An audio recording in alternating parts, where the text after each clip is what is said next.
Omaima Nelson. On the 28th of November, 1991, a young woman in a Costa Mesa apartment spent nearly 12 hours doing something that would leave veteran homicide investigators searching for words. Her husband of roughly 1 month lay dead in the next room. By the time she was finished, parts of him had gone through the garbage disposal, other parts had been cooked on the stove, and the rest had been stored in the apartment and packed into the trunk of his own Corvette. She was 23 years old. Prosecutors would later compare her to Hannibal Lecter. Bill Nelson was 56, a convicted marijuana smuggler with a teenage daughter from a previous relationship. He met Omaima in a bar in October of 1991, and within days, the two were married. Friends who knew him described a man who had made peace with a checkered past and was, by the fall of that year, quietly trying to build something new. He had no idea who he had just married. Omaima R.F. Nelson was born in Cairo, Egypt, in 1968, one of 16 children. She had immigrated to the United States in 1986, and by her early 20s, she was working intermittently as a model and a nanny in Southern California. What her new husband did not know was that she had a pattern. In November of 1990, roughly a year before she met Bill, a 61-year-old man in Huntington Beach told police she had pointed a gun at him during a bondage session. Another man said she had put a knife to his throat. Both incidents involved older men. Neither had led to a conviction. The couple married quickly and left on a road trip through Texas and Oklahoma over Thanksgiving weekend. Omaima would later claim that Bill had physically and sexually abused her during the trip, that he had handcuffed her, and that he had thrown her cat from a moving car. What is established by court record is what happened when they returned home to their Costa Mesa apartment on the night of the 28th of November. She attacked him with a pair of scissors. Then she bludgeoned him with a clothing iron. Over the next 12 hours, working alone in the apartment, she dismembered his body.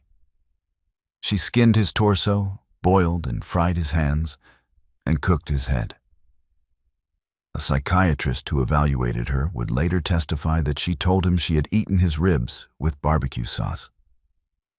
She has denied that particular detail ever since, but the dismemberment and the cooking were established at trial and never seriously contested. She then reached out to an ex-boyfriend and asked him to help her get rid of the head. He refused, and he called the police.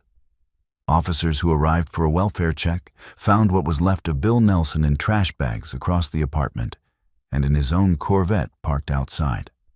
The scene was so unusual that seasoned Orange County investigators would later describe it as the worst thing they had ever walked into. How does a woman who had, in her own words, been terrified for her life, spend the next 12 hours cooking her husband's body? That was the question the defense would spend the entire trial trying to answer. Her attorney, Thomas Mooney, argued that Omaima had been psychotic at the time of the killing, that she had suffered a break brought on by years of trauma and by the alleged abuse during the Thanksgiving trip. A psychiatrist testified that she likely had post-traumatic stress disorder. The prosecution, led by Senior Deputy District Attorney Randolph Pawlowski, argued that the length of time she had spent dismembering the body, the deliberate steps she had taken to conceal it, and the pattern of her prior conduct with older men painted a very different picture.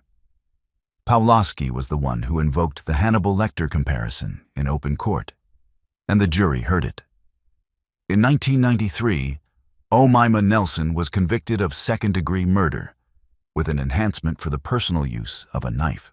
On the 18th of March, 1993, she was sentenced to 27 years to life in state prison. Some outlets reported the sentence as 25 to life, but the court records reflect the higher figure. Her first parole hearing came in 2006. The board denied her. She was denied again in October of 2011. Her most recent hearing in March of 2023, ended the same way. The board cited her continued lack of remorse, what they described as her tendency to blame the victims, and reports from prison staff that she had been pursuing relationships with older men behind bars, in some cases for financial gain. As of 2026, Omaima Nelson is 58 years old and remains incarcerated at the California Institution for Women. Her next parole hearing is scheduled for March of 2028. She has now been in prison longer than she was ever free in the United States. There is a specific kind of true crime case that lingers because the killer refuses to disappear from the news cycle. The following one lingers for the opposite reason. The perpetrator was a national hero, adored by millions, and the body of the woman he was convicted of ordering killed has never been found. Bruno Fernandes de Souza. In the summer of 2010, one of the most talented young goalkeepers in Brazilian football was being spoken about as a possible starter for the national team at the 2014 World Cup. He was 25 years old, captain of the reigning Serie A champions Flamengo, and considered, by any reasonable measure, on his way to becoming one of the biggest names in the sport. Then a young mother went missing, and within weeks, prosecutors began building a case that would end with a jury concluding he had ordered her killed, dismembered, and, according to testimony, partially fed to dogs. Her body has never been recovered. Eliza Silva Samudio was 25 years old, a Brazilian model born in the border city of Foz do Iguaçu in 1985. She had grown up in poverty and in a household she later described as abusive.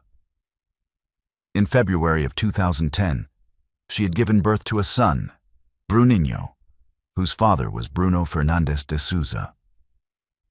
For months before her death, she had been trying to get him to acknowledge the child and pay support. Bruno Fernandes das Dores de Souza was born in December of 1984 in Ribeirão das Neves, in the state of Minas Gerais. By his mid-20s, he had won a national title, worn the captain's armband at one of the biggest clubs in South America, and married a woman named Diane Rodriguez. His relationship with Eliza had run parallel to that marriage for some time. When Eliza became pregnant, Bruno resisted publicly. In October of 2009, months before the child was born, Eliza filed a police complaint alleging that she had been held captive at Bruno's property and forced at gunpoint to take substances intended to end the pregnancy. She survived. Her subsequent request for a restraining order against him was denied. She gave birth in February of the following year. In early June of 2010, Eliza was taken from the state of Rio de Janeiro to a property in Minas Gerais. According to the account established at trial, she was held captive and then strangled to death by a former police officer named Marcos Aparecido dos Santos, known by the nickname Bola. Prosecutors argued that Bola had been recruited for the killing by a friend of Bruno's, Luis Henrique Ferreira Romão, called Macarrão, and that the entire arrangement had been made on Bruno's instruction. After the killing, her body was reportedly dismembered. Some remains, per witness testimony, were fed to Rottweilers on the property. What was left was said to have been buried under concrete. Investigators searched the site for years. They never recovered a body. The infant son at the center of the entire dispute, Bruninho, was found alive shortly after Eliza's disappearance was reported. Bruno turned himself into police in July of 2010 after an arrest warrant was issued in his name. He denied ordering the killing, but eventually admitted that he had known Eliza had been strangled and disposed of. He, along with Bola and Macarrão, refused DNA testing throughout the investigation. All three would ultimately be convicted. How does a country reconcile the loss of one of its most promising athletes with the reality of what he was convicted of doing? For Brazil, The answer came slowly and painfully. Bruno went to trial in front of a jury in Minas Gerais under Judge Marixa Fabian Lopez Rodriguez. On the 8th of March, 2013, he was convicted of homicide, kidnapping, and the concealment of a body. He was sentenced to 22 years and 3 months in prison, a term the judge said had been reduced in part because of his confession. Bola received 22 years for carrying out the killing. Macaron received 15. A young woman named Fernanda Gomez de Castro, who had been involved in the events surrounding Eliza's abduction, was sentenced to 5 years. Bruno's wife, Diane Rodriguez, was acquitted. What happened next is the part of the case many Brazilians still find difficult to accept. In February of 2017, Bruno was released from prison on habeas corpus while his appeal remained pending. Under Brazilian law, the courts had failed to rule on his appeal within the required deadline, and that procedural gap was enough to send him home. Within days, a lower division club called Boa Esporte offered him a contract. He signed. The club lost 5 sponsors almost immediately. In April of that same year, the Supreme Court ordered him returned to prison. He was moved to house arrest and work release in 2019, and in January of 2023, he was released on license, meaning he was free under the condition that he continue serving out the remainder of his sentence under supervised terms. He returned to professional football. As of 2026, Bruno Fernandes de Souza is 41 years old and free. He is signed with a club called Capixaba SC and has appeared in matches for another club, Vasco AC of the state of Acre, in the 2026 Copa do Brasil. His son Bruninho, the child at the center of the case, is now a teenage goalkeeper training in the youth system of the Rio club Botafogo. In an interview given as a teenager, Bruninho was asked about his father. His answer, in his own words, was that his father was not a good person. The Eliza Samudio case ended, in effect, with a former captain of Flamengo back on a professional football roster in Brazil, and with the remains of the mother of his child still unaccounted for. The following case does not involve a national figure at all. It involves a 23-year-old woman in Houston, a stolen key, and one detail she volunteered in court that a jury, a Texas governor, and eventually the United States Supreme Court would be unable to look past. Carla Faye Tucker. Just before 3 in the morning on the 13th of June, 1983, 2 people entered a Houston apartment intending to steal a motorcycle. They left 2 people dead. One of the victims had a pickaxe still buried in her chest when a coworker discovered the scene the following morning. What made the case an international story was not the weapon or the scene, but something the 23-year-old woman who had wielded it later said, under oath, about how it had felt. Jerry Lynn Dean was 27 years old, a cable television installer who lived alone in a small Houston apartment. His only connection to the woman who killed him was a stretch of bad blood over a motorcycle he had partially disassembled inside his home. Deborah Ruth Thornton was 32. She was an office worker who had met Dean at a party the night before and had come home with him. She was hiding under the bedding when she was discovered. Carla Faye Tucker was born in Houston in November of 1959.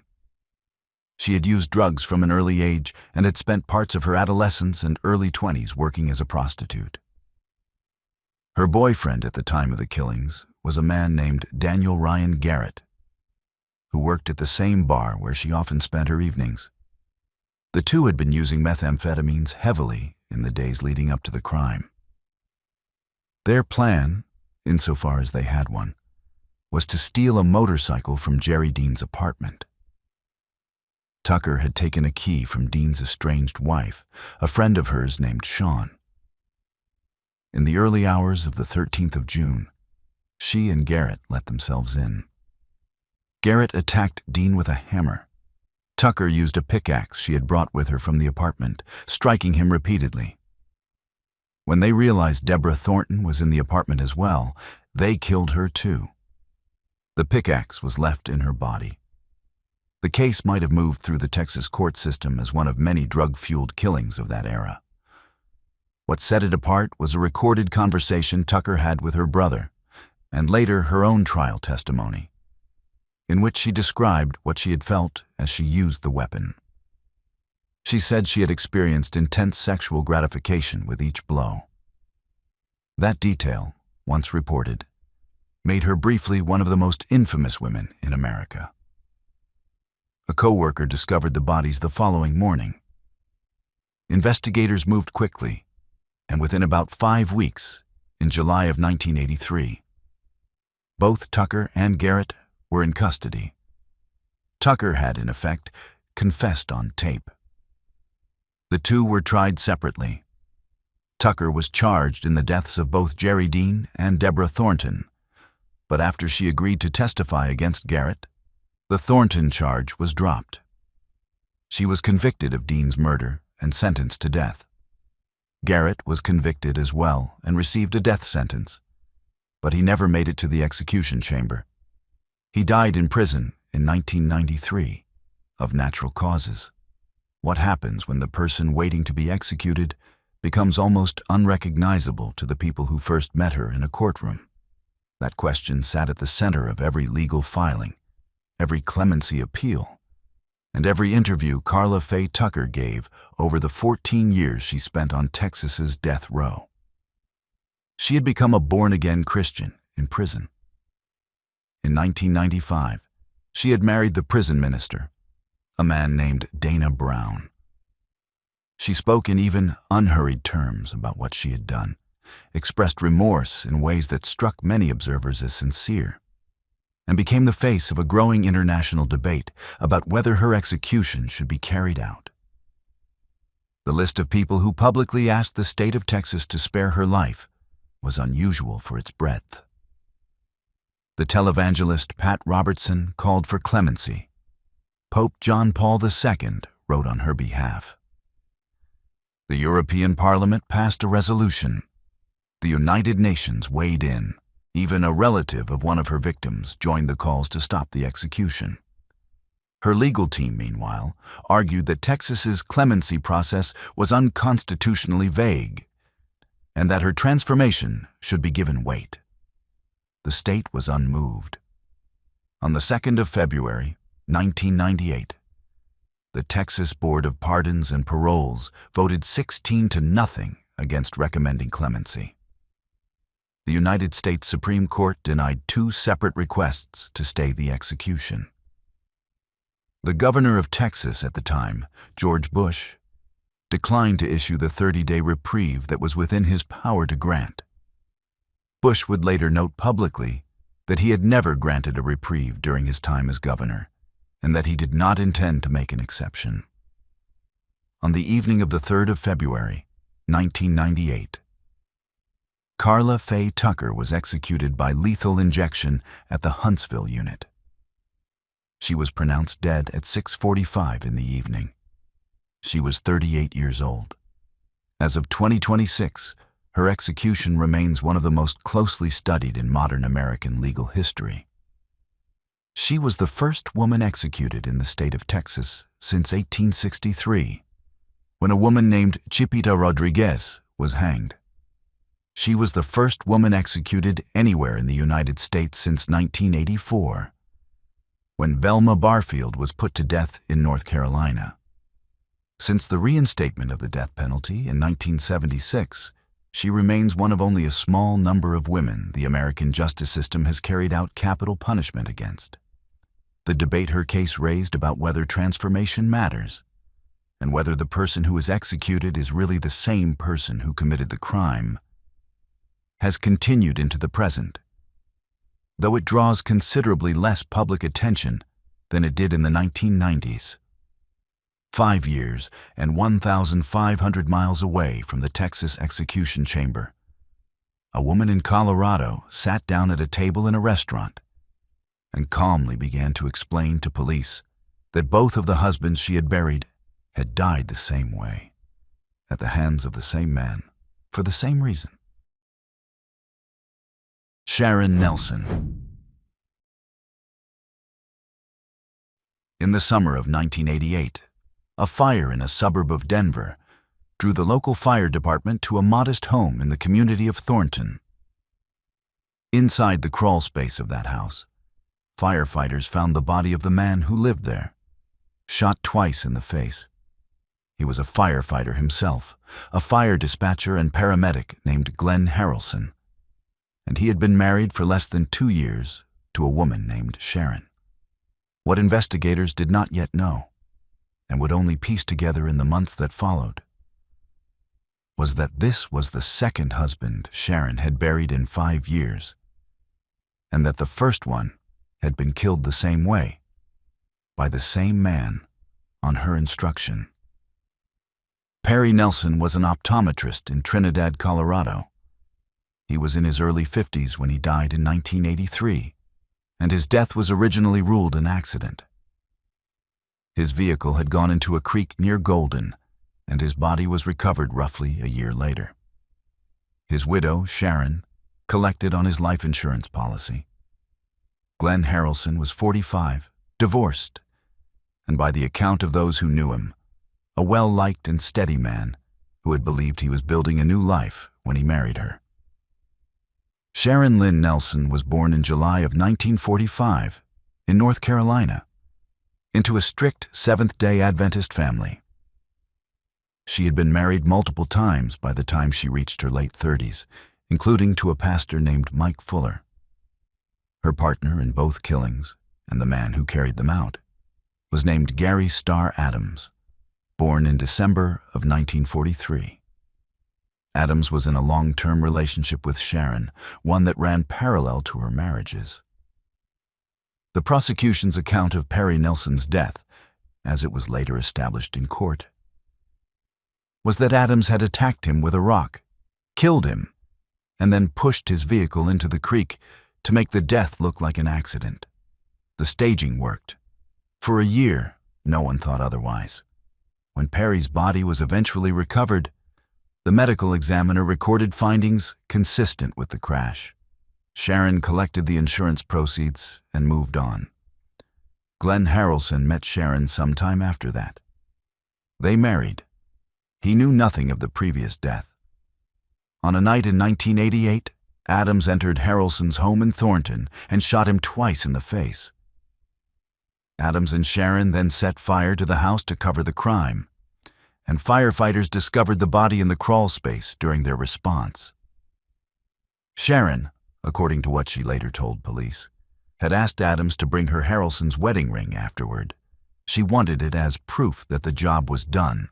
The pattern of 2 husbands dying under suspicious circumstances drew the attention of insurance investigators first, and then of the police. Confronted with what investigators had assembled, Sharon confessed. According to reporting on the case, one of the crucial conversations between Sharon and detectives took place at a restaurant. A number of accounts specifically identify it as a Pizza Hut. It was in that setting, over a table in a chain restaurant, that a woman who had spent 5 years as a grieving widow twice over began to explain, calmly, what she and Gary Adams had done. What does it take for someone to sit across from a police officer and describe the killings of 2 husbands as if reading from a list? The Colorado justice system spent the next year attempting to sort through the answer. On the 7th of June, 1989, Sharon pleaded guilty to the first-degree murder of Perry Nelson in Jefferson County. She then pleaded guilty to the first-degree murder of Glenn Harrelson in Adams County. In exchange for the pleas, she was spared any death penalty consideration. She was sentenced to life in prison with no possibility of parole for 20 years on the Perry Nelson conviction, and to a second life sentence with no possibility of parole for 40 years on the Glenn Harrelson conviction. The sentences ran concurrently, meaning the longer parole restriction at 40 years would govern when she could be considered for release. She almost immediately attempted to undo the pleas. She filed a motion to withdraw her plea in Jefferson County. She was denied. She then took her case into federal court, filing habeas corpus petitions arguing that her pleas had not been knowing or voluntary. The 10th Circuit Court of Appeals rejected her petitions in 1994 and again in 1995. She remained in the Colorado Department of Corrections. Gary Adams was tried and convicted separately for both killings. He is currently held at the Lyman Correctional Facility, and per court records, he is not parole eligible until roughly 2030. The remaining status of the case, and one that older true crime blogs still get wrong, involves Sharon herself. Public prison records that circulated online for years listed Sharon as an active inmate at the La Vista Correctional Facility, with a projected parole date in 2029. That data is outdated. According to reporting tied to the true crime author Greg Olson, whose book, The Confessions of an American Black Widow, chronicled the case, and to corroborating reporting from Oxygen and other outlets. Sharon Nelson died in prison in 2017. The specific month has been reported as November, though the cause of her death is not documented in public records. The 2029 parole projection was simply the calendar the department had originally set for her, and it kept living on old websites long after she was gone.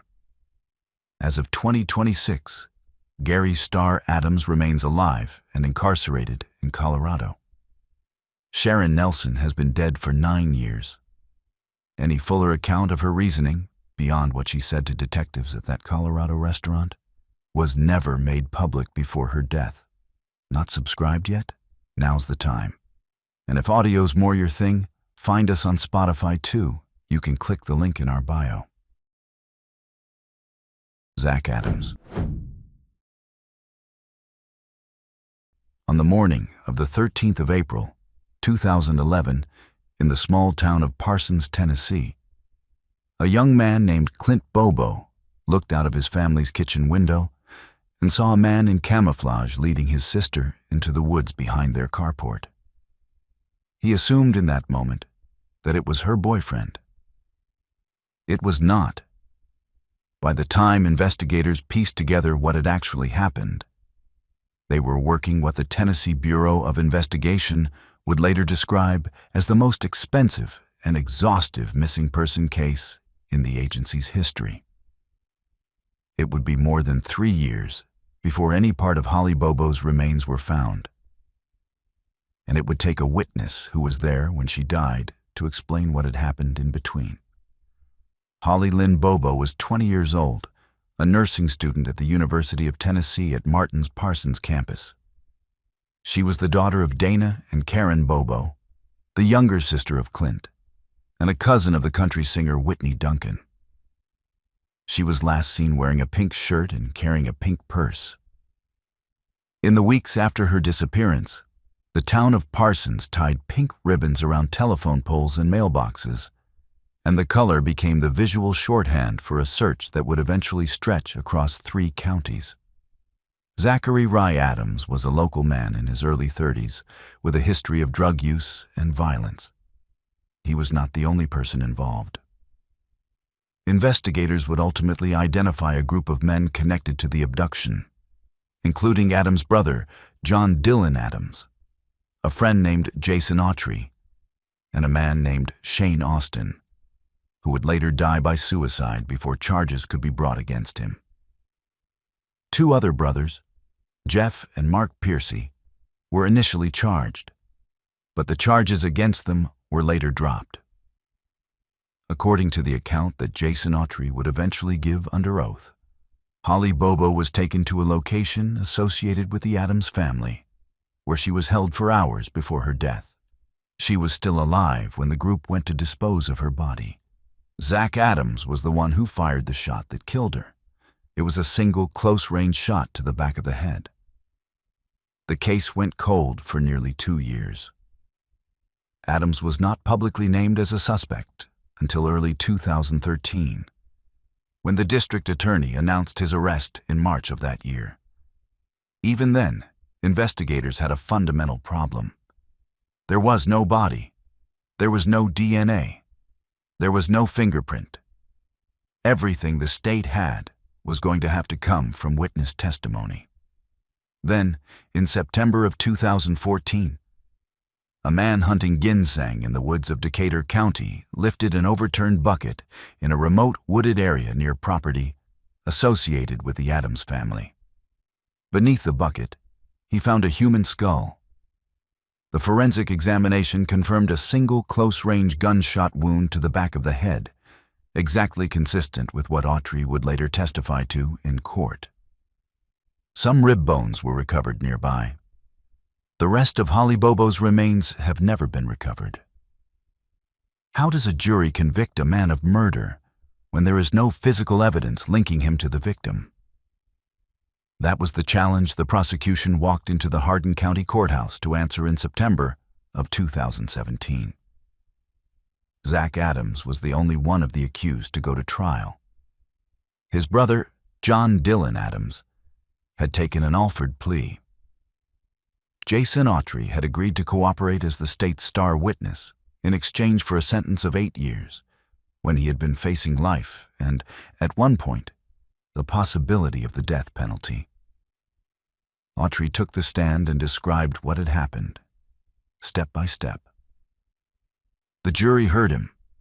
They convicted Zach Adams of first-degree felony murder, especially aggravated kidnapping and aggravated rape. He was sentenced to life in prison without the possibility of parole, plus 50 years.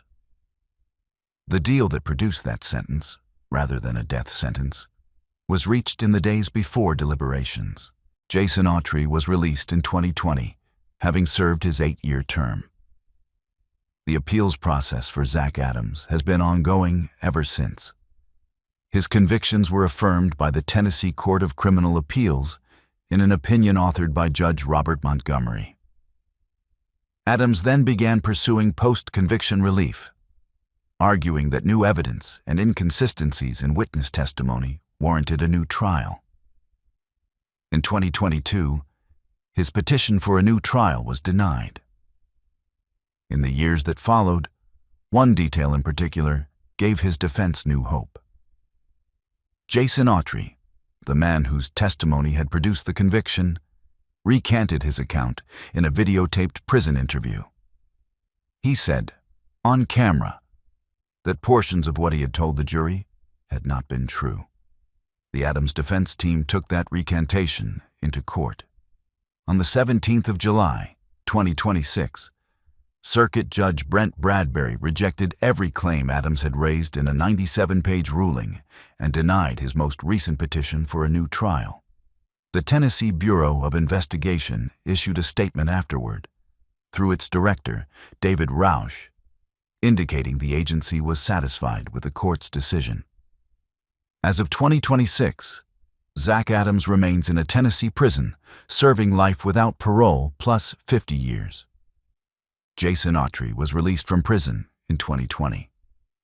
Shane Austin died before he could be charged. A partial set of Holly Bobo's remains was recovered in the woods of Decatur County. The rest has not been found. The Bobo case is one that took years to build and remains, even now, held together by testimony that has been challenged and defended and challenged again. The following case took hours to plan and a single evening to execute. And it came apart because of a phone call to a pizza restaurant that no one had thought to trace. Chad Cobb. Just after 9 o'clock on the evening of the 20th of June, 2012, a young woman clocked in for her shift as a Domino's pizza delivery driver in the Akron area of Ohio. She was 25 years old, a United States Army veteran, and the single mother of a young daughter she was fighting to keep custody of. Later that night, a call came into the store from a phone number no one recognized, placing an order under a name no one knew, at an address that turned out to be a closed and vacant business in the town of New Franklin. She took the order and left to deliver it. She would not come back. Ashley Nicole Biggs was, by every account of those who knew her, a young mother in the middle of trying to build a stable life. She had served in the United States Army. She had taken on the delivery job on the side to bring in extra money during a bitter custody battle.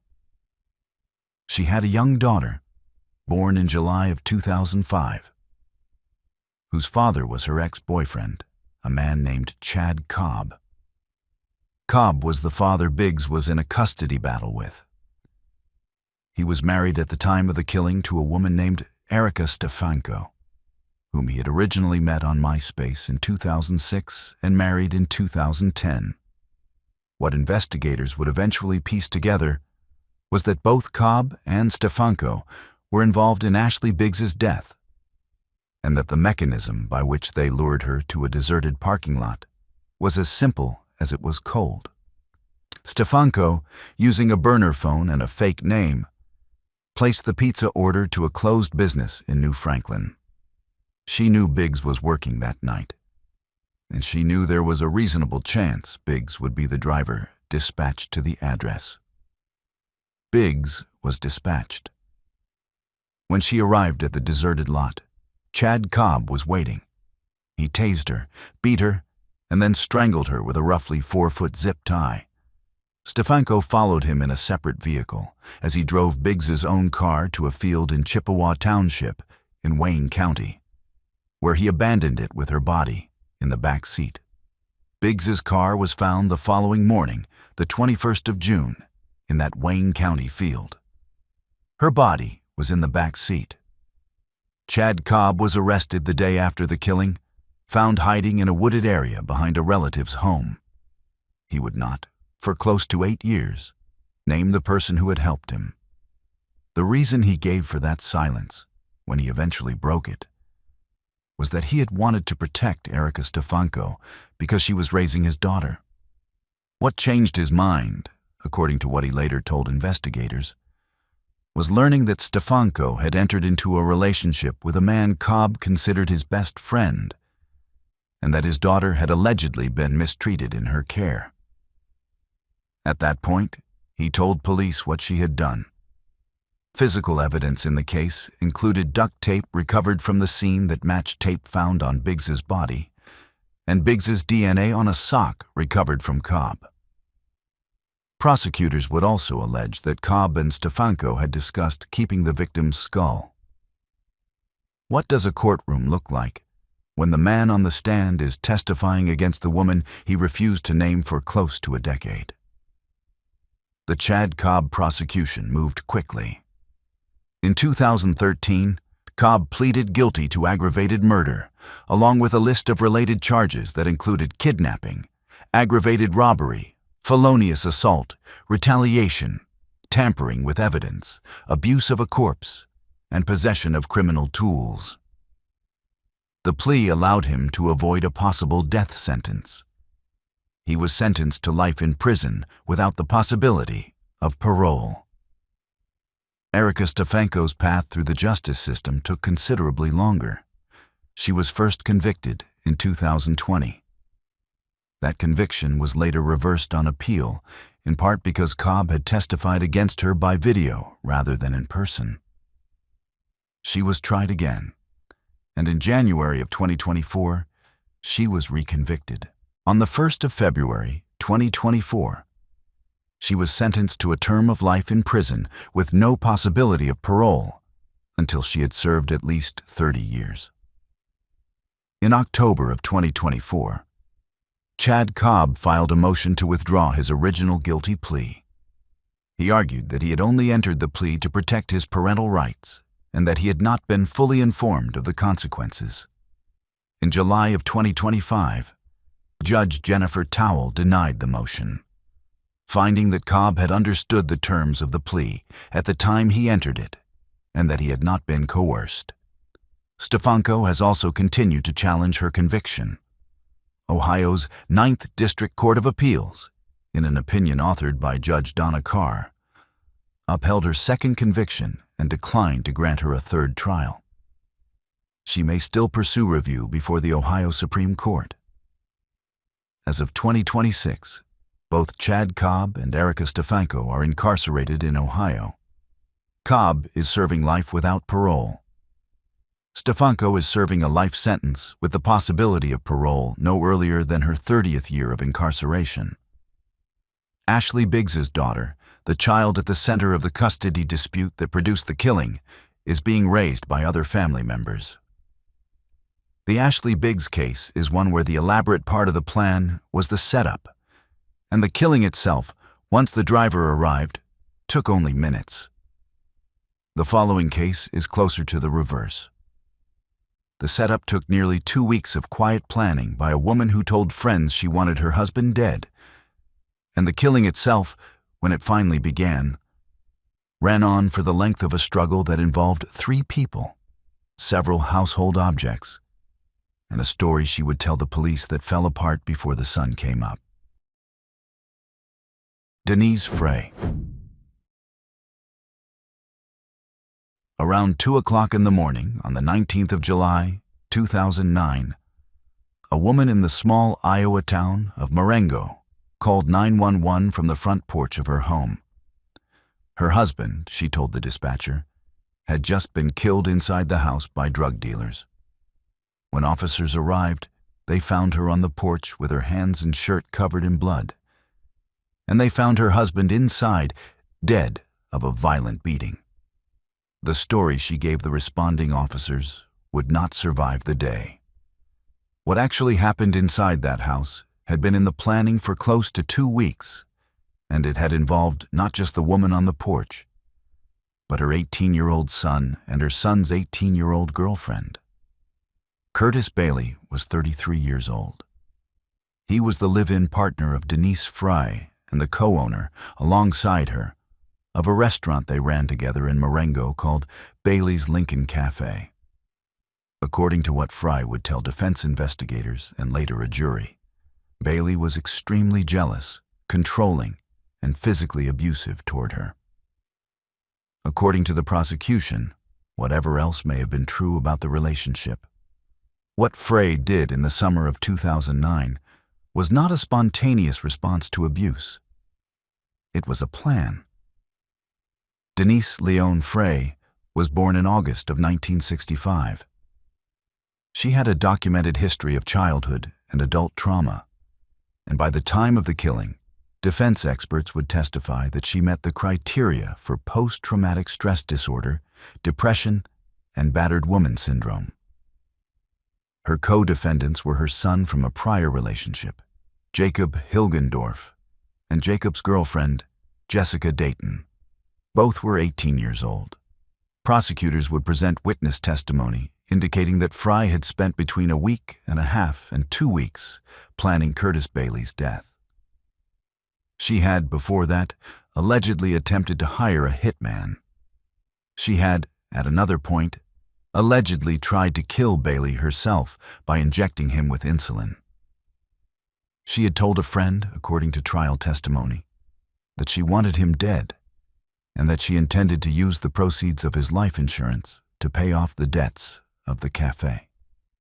The plan that was eventually put into motion on the night of the 18th into the morning of the 19th was built around what Frey described to Bailey as a threesome involving herself, Jessica Dayton, and Bailey. According to the state's case, the arrangement required that Bailey take a shot of liquor for each act. The purpose of the alcohol was to incapacitate him. Once he was incapacitated, the plan was to suffocate him.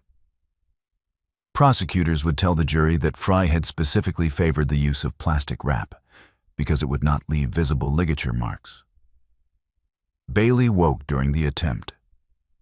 In the struggle that followed, all 3 of them, Frey, Hilgendorf, and Dayton, beat him to death with objects that were within reach in the house. Investigators would later identify a rock, a candy dish, and an ashtray among the items used. The beating was extensive enough that when Frey called the police shortly afterward with her drug dealer's story, the officers who arrived described her as visibly bloodied from head to torso, Under questioning, her account of a drug hit did not hold. She eventually confessed to what had happened, but continued to argue that she had acted in self-defense, that the years of abuse had produced a moment in which she reasonably believed her life was in danger. All three defendants were charged with first-degree murder. At what point does a jury decide that a claim of self-defense is no longer a claim about the killing itself, but a claim about what the years leading up to it had done to the person making it?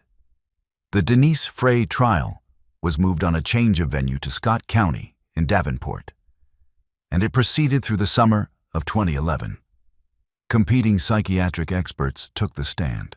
The defense presented the case for insanity, arguing that the years of documented abuse had left Frey unable to appreciate the wrongfulness of her actions in the moment.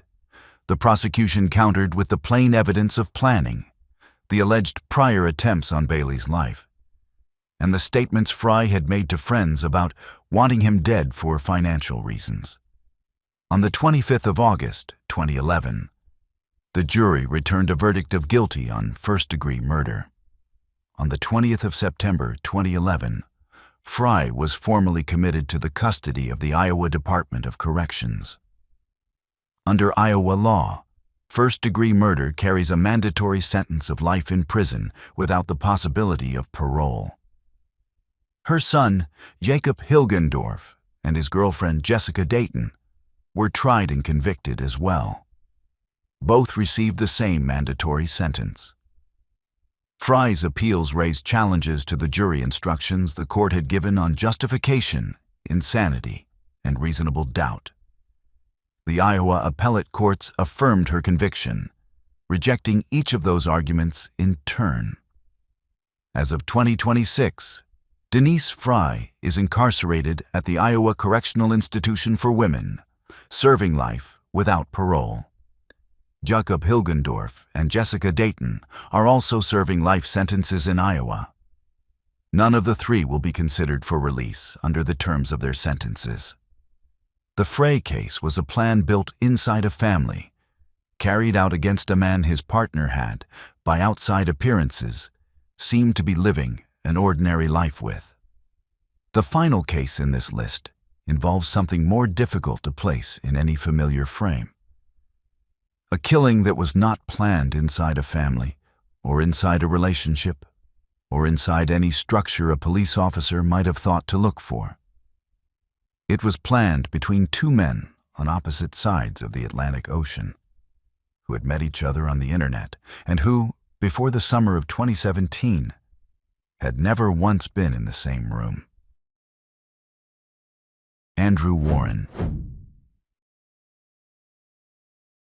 In the late evening of the 27th of July, 2017, in a 10th-floor condominium in the River North neighborhood of Chicago, a 26-year-old hairstylist named Trenton Cornell Duranlo was fatally stabbed dozens of times. He was nearly decapitated. His body was discovered after neighbors reported concerns about the unit. The two men who had killed him had already fled. They were an Oxford University financial assistant from a small English town and a Northwestern University microbiologist regarded as one of the leading researchers on bubonic plague in the United States. They had never met each other in person before the day they arrived at that condominium together. Trenton James Cornell Duranlo was 26 years old and originally from the state of Michigan. He worked as a hairstylist in Chicago. He was in a relationship with one of the two men who would eventually be charged with his murder, a Northwestern researcher named Wyndham Latham. According to autopsy findings and the accounts prosecutors would eventually present in court, the number of stab wounds on his body ran into the dozens. Different sources have reported figures ranging from more than 40 to close to 70 or 80. And the exact count varies depending on which of the official filings is being cited. Andrew Warren, at the time of the killing, was in his late 50s. He worked as a treasury and financial assistant at Somerville College at Oxford University. Before that, he had worked as a cashier and driver for a bus company. He was from Farringdon, a small town in the English county of Oxfordshire. Wyndham Latham was approximately 43. He held an appointment as a microbiologist at Northwestern University's Feinberg School of Medicine. His research focused on the bubonic plague. The two men had connected in an online chat room. According to what prosecutors would eventually tell the court, the conversation between them had centered on a shared fantasy of killing someone and then killing themselves. Latham paid Warren's airfare from the United Kingdom to Chicago. Warren flew to the United States for the first time in his life just days before the killing. He arrived, went to Latham's building, and within a short window of time, they were alone with Cornell Duranlo in the condominium. What actually happened inside the unit was disputed at trial. Warren admitted that he had struck Cornell Duranlo with a lamp, stabbed him twice, and helped hold him down. Latham, in a recorded video message that he later sent to his own parents, admitted the killing. At his own trial, however, Latham would argue that Warren had been the primary attacker and that he himself had hidden in the bathroom during the worst of it. After the killing, the two men fled Chicago. What followed was an 8-day nationwide manhunt that covered thousands of miles and ended in the San Francisco Bay Area, where they turned themselves in separately in early August of 2017. Latham surrendered in Oakland. Warren surrendered in San Francisco. In the days between the killing and the surrender, anonymous donations began appearing in Trenton Cornell Duranlo's name at various institutions. What draws two people who have never met, from opposite sides of the world and from utterly different lives, into a fantasy that ends with a stranger dead in a Chicago apartment? That is the question the American criminal justice system spent the next several years turning over. Both men were charged with first-degree murder. Andrew Warren pleaded guilty in July of 2019, and as part of his plea, agreed to testify against Latham. Wyndham Latham's trial concluded on the 7th of October, 2021, with a conviction. The jury deliberated for less than 2 hours. On the 25th of January, 2022, Wyndham Latham was sentenced to 53 years in prison, a term that would not have made him parole eligible until roughly the year 2070. On the 16th of February, 2022, Andrew Warren was sentenced to 45 years, with credit for the 1,658 days he had already served in Cook County Jail. As part of his plea, the prosecution agreed not to oppose a transfer to the United Kingdom to serve out his sentence, where good behavior credit under British law could have the practical effect of substantially reducing his term. The case looked, at that point, closed. Then, in December of 2024, it reopened. On the 6th of December, 2024, a panel of the Illinois Appellate Court, consisting of Justices Sharon Odin Johnson, David Navarro, and Mary Mikva, issued a unanimous ruling that overturned Wyndham Latham's conviction and ordered a new trial. The panel found that the trial judge, Charles Burns, had violated Latham's Sixth Amendment right to counsel during his trial by prohibiting him from consulting with his attorneys during a 17-hour overnight recess while he was in the middle of testifying. The appellate opinion held that the courts had no choice but to reverse and remand, whatever the nature of the underlying crime, because the right at issue was essential to the effective administration of justice. Latham was not released. He remained in custody. As of 2026, Andrew Warren is still serving his 45-year sentence.